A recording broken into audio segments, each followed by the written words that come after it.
living in a gender-confused generation. Our children in our schools are being moved into a gender confusion situation. Our parents need to stand up on this. Our parents need to defend their children. Our parents need to stand up on this. Our parents need to defend their children. We are in a situation where we are completely changing the society in which we live.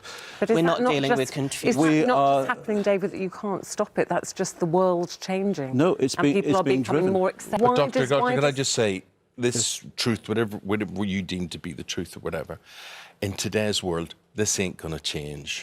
84% of young trans people are either self-harming or have attempted suicide. What he said... 84% of young trans people are either self-harming or have attempted suicide. What he said, right, it's not going to change. You've lost a job over all of this. Why don't you... Let's start with the easiest option first.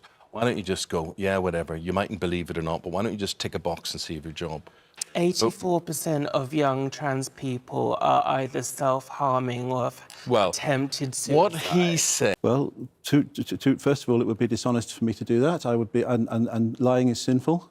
It would be sinful before God. And secondly, it's the same thing, isn't it? I do not believe it. And if we have no doctors... Do you medically not believe it? I medically not believe it. If we have no doctors or nurses with consciences anymore, anything can happen. We have to be allowed to have a conscience when we work as doctors and nurses, even if we disagree with each other on some things. We're talking about gender identity, we're not talking about biological sex. Gender and sex are the same.